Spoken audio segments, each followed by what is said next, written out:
Hello friends, the reading Windows में आपका स्वागत है।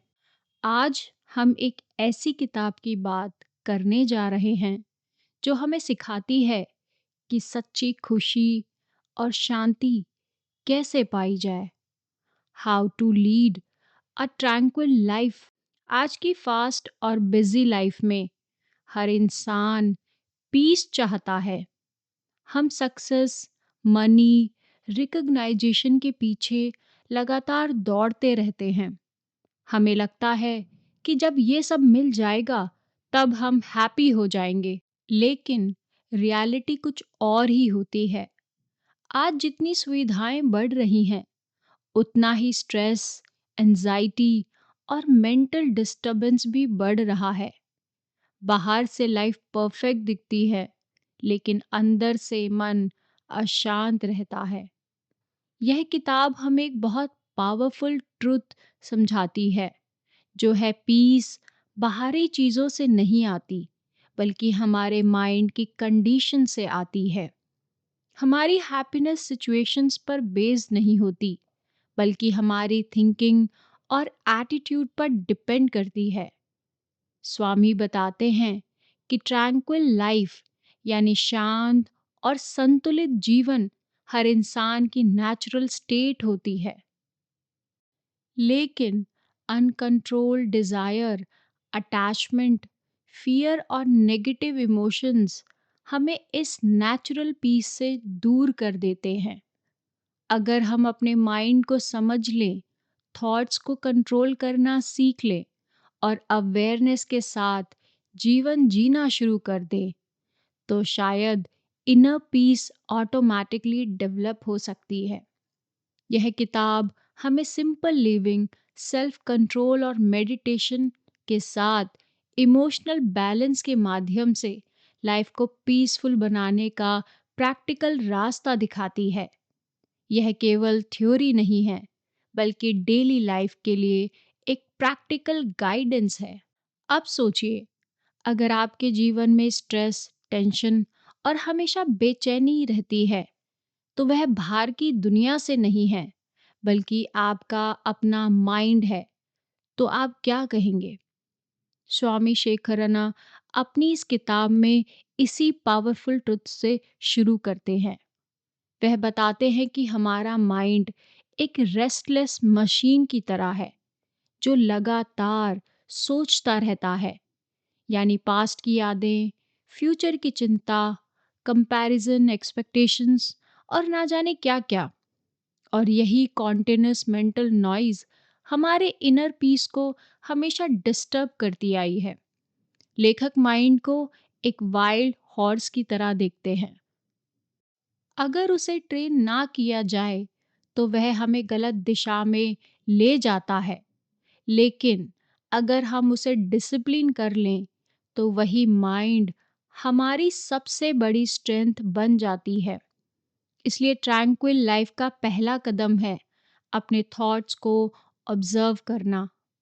जब हम बिना जजमेंट के अपने थॉट्स को देखना शुरू करते हैं, तब धीरे धीरे माइंड शांत होने लगता है।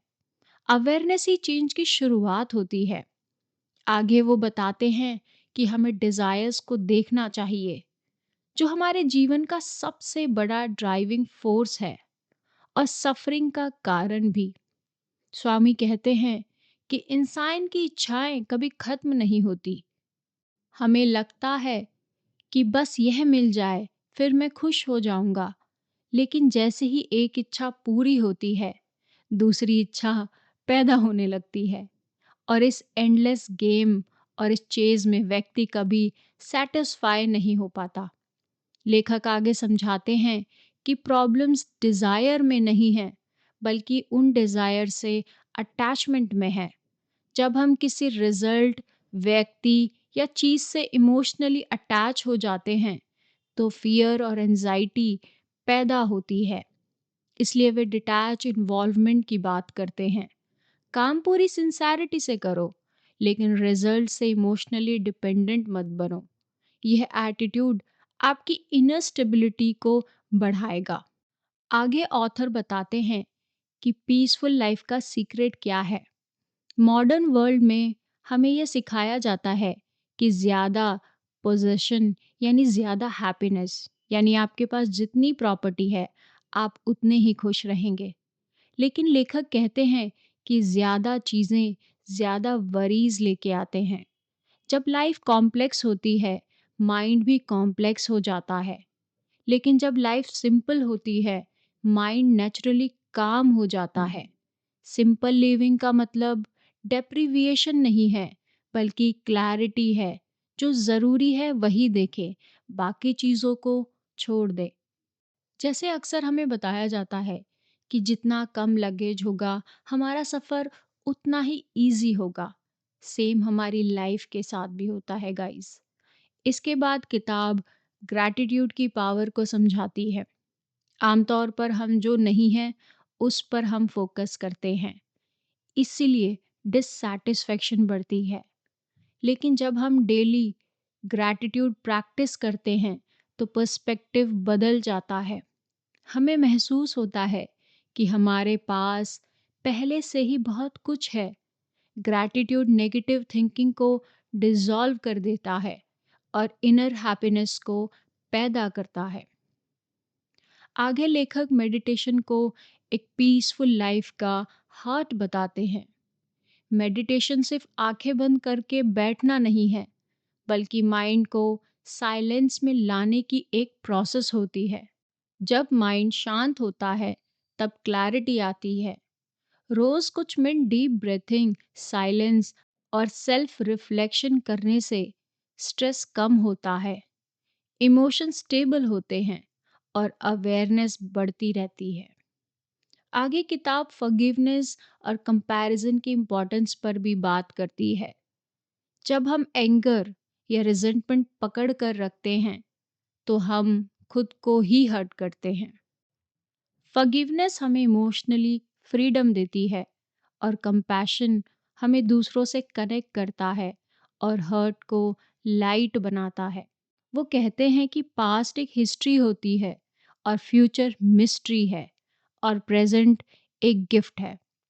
लेकिन हमारा माइंड अक्सर पास्ट रिग्रेट्स और फ्यूचर वरीज में फंसा रहता है। जब हम प्रेजेंट मोमेंट में अपनी पूरी अवेयरनेस के साथ जीते हैं, तब लाइफ का हर एक्सपीरियंस मीनिंगफुल और पीसफुल बन जाता है।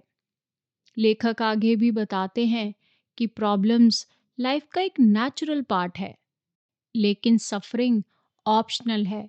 सिचुएशन नहीं, हमारे रिएक्शन खुद पैदा होती है। अगर हम पेशेंस, एक्सेप्टेंस और बैलेंस एटीट्यूड को डेवलप करें, तो चैलेंजेस भी ग्रोथ का अपॉर्चुनिटी बन जाता है। एट द एंड स्वामी बताते हैं कि ट्रैंक्विल लाइफ कोई ओवरनाइट मिरेकल नहीं है। यह डेली प्रैक्टिस से बनने वाली चीज़ है। सेल्फ कंट्रोल, सिंप्लिसिटी, ग्रैटिट्यूड और राइट थिंकिंग के ज़रिए धीरे धीरे माइंड स्टेबल और पीसफुल बनता है। और जब माइंड शांत होता है, तब जीवन में सच्ची खुशी, बैलेंस अपने आप आ जाता है। तो दोस्तों, यह किताब हमें सिखाती है कि जीवन की सच्ची खुशी, शांति सब हमारे अंदर मौजूद है। हमें उसे बाहर खोजने की ज़रूरत नहीं है, बल्कि अपने माइंड को समझने और बदलने की ज़रूरत है। जब हम डिज़ायर्स को कंट्रोल कर लेते हैं, सिंप्लिसिटी अपनाते हैं, ग्रैटिट्यूड प्रैक्टिस करते हैं, मेडिटेशन करते हैं और प्रेजेंट मोमेंट में जीते हैं, तब जीवन ऑटोमेटिकली बैलेंस हो जाता है। अपने जीवन में शांति, संतुलन और क्लैरिटी लाने के लिए इन टीचिंग्स को ज़रूर अपनाएं और एक ट्रूली ट्रैंक्विल लाइफ की ओर कदम बढ़ाएं। Thank you everyone.